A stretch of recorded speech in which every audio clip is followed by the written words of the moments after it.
Dr Bambaka, je suis le directeur général du secteur financier au ministère des Finances et du Budget.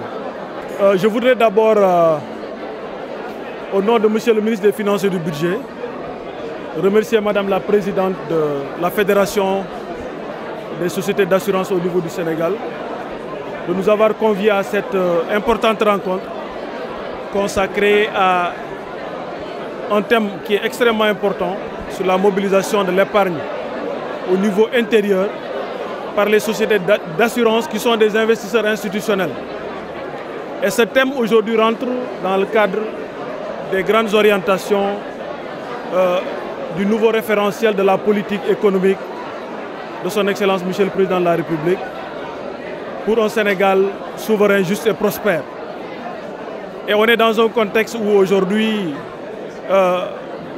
qui est caractérisé par une multiplicité de chocs externes.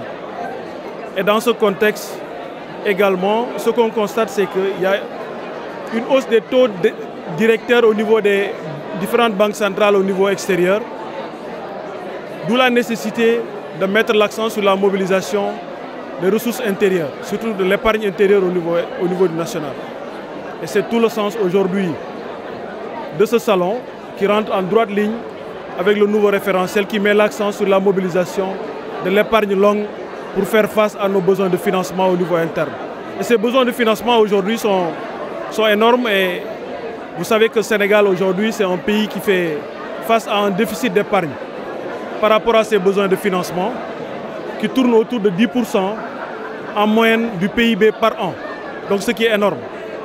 Donc ce qui est important aujourd'hui, c'est que dans ce contexte qui n'est pas du tout favorable, il faut qu'on arrive à mobiliser ces ressources qui transitent par ces secteurs informels pour pouvoir faire face à nos besoins d'investissement. Maintenant, par rapport aux contraintes et également par rapport à ce qui est en train d'être fait et des mesures qui seront prises, ce qu'on va faire, c'est qu'on va attendre un peu les résultats de l'atelier.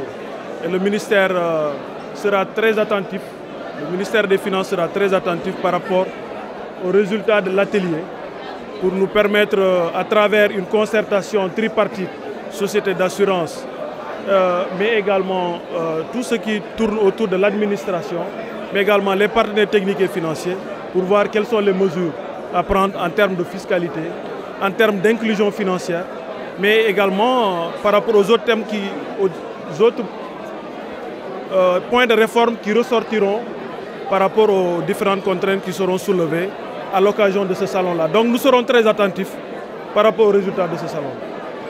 L'État du Sénégal, comme l'a si bien dit le directeur des secteurs financiers, à travers le référentiel 2050, vise à faire de notre pays un pays prospère et souverain.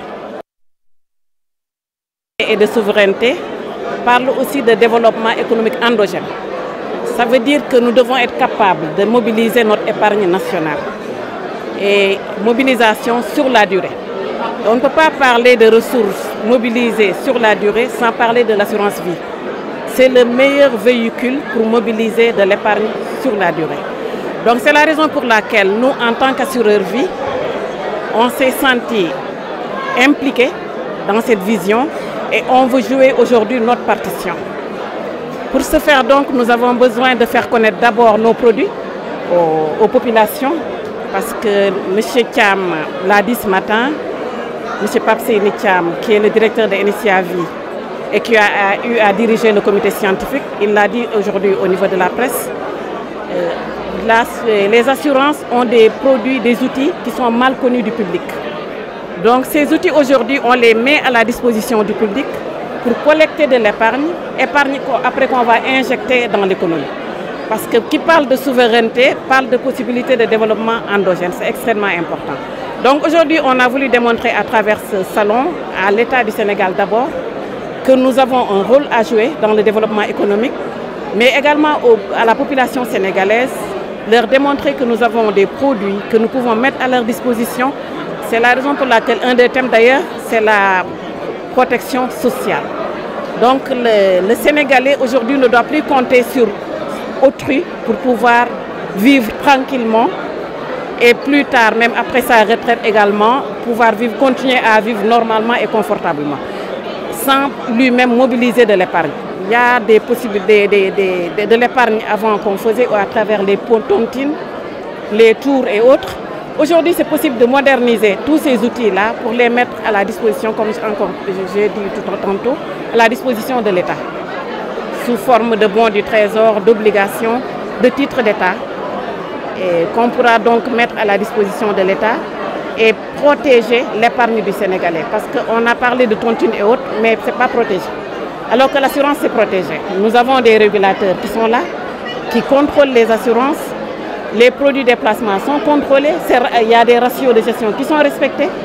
Donc ça veut dire que le Sénégalais a confiance son épargne aux compagnies d'assurance, met cette épargne à l'abri et lui aussi se met à l'abri par rapport aux aléas de la vie, tout simplement.